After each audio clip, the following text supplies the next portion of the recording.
Craig in Syracuse, New York. Craig? Hello. Oh, hi. Oh, hey. Hey, how you guys doing? We're all right. Good. So I'm just going to jump right in. I had a question basically about the pros and cons of prayer and healing, because I have a YouTube channel and a Facebook page dedicated to helping people getting healthier through just living a healthier lifestyle, getting regular exercise and eating better, which I think we can all agree is good. Very good. But I personally, I try. It's hard. Personally, I'm an atheist, and I think that most of my subscribers are theists. But so I'm sure that most of them think that prayer and healing is definitely worth their time. And I mean, obviously, we can probably all agree that it's probably a waste of time. But basically, I'm trying to make a video about the pros and cons of prayer and healing, and I can only think of one pro and one con as of right now. So I don't think it'd make much of a video. Pro? Yeah, I mean, well, first off, when you say this, are you talking about like actual faith healing in lieu of seeing a doctor, or are you just talking about religious? Well, you said prayer, not... Okay, yeah, well, that's what I'm trying to make sure that is, in fact, what he's referring to. Because I know that, and I think it's kind of understood. Like even, those of us who are atheists, for a believer who is sick or going through some sort of medical situation or something like that, for them to pray, it's understood that the act of doing that would give them some emotional and psychological comfort, which could, in the broader sense, be of some kind of benefit to their going through this process.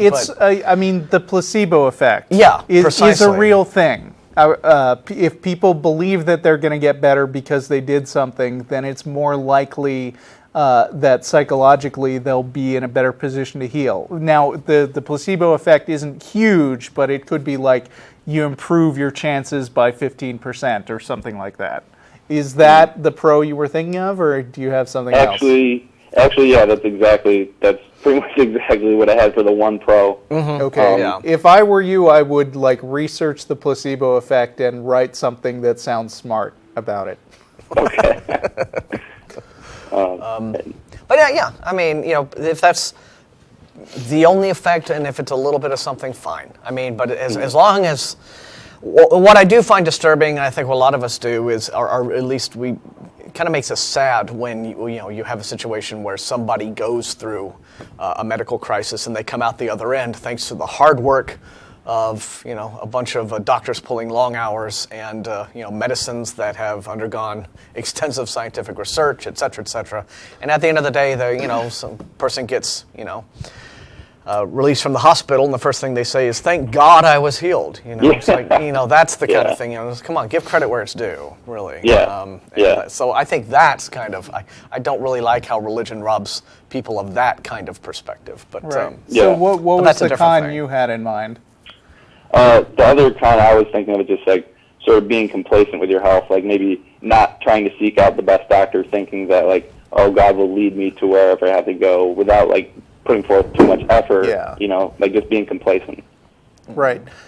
I would just let people know that when it comes to real medical benefits of praying that are in any way different than the placebo effects, there aren't any. And there are a lot of studies that have demonstrated this, including one study that a lot of people have talked about, where they actually showed that in one case, one group that was prayed for got slightly worse for some reason. But I mean, people were praying for them.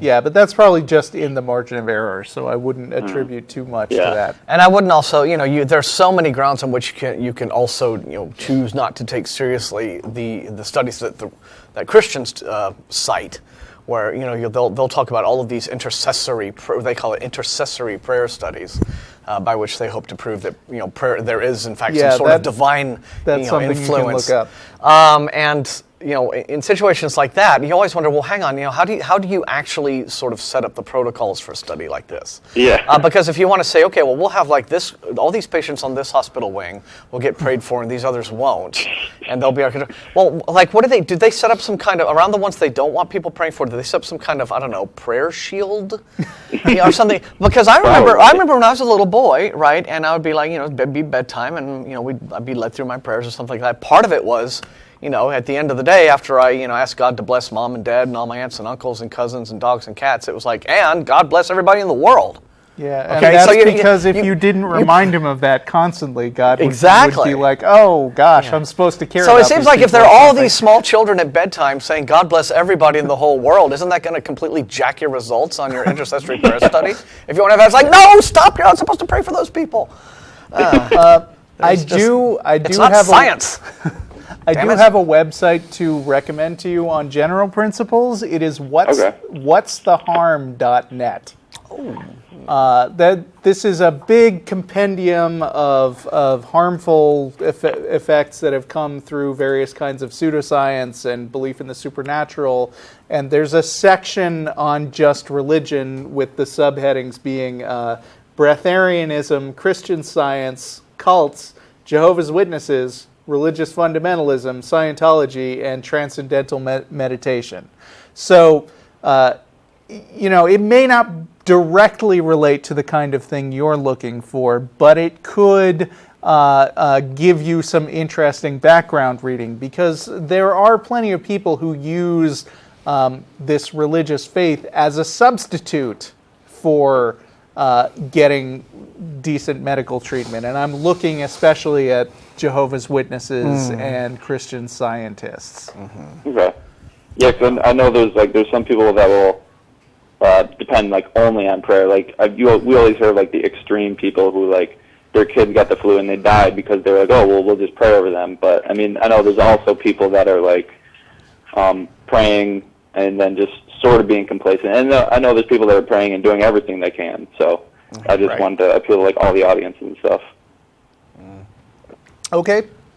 Well, thanks for calling. Yeah, we appreciate it, Craig. Okay. Take care. Good All luck. right, thanks. Yeah, good luck with your website. All right, thanks. Okay.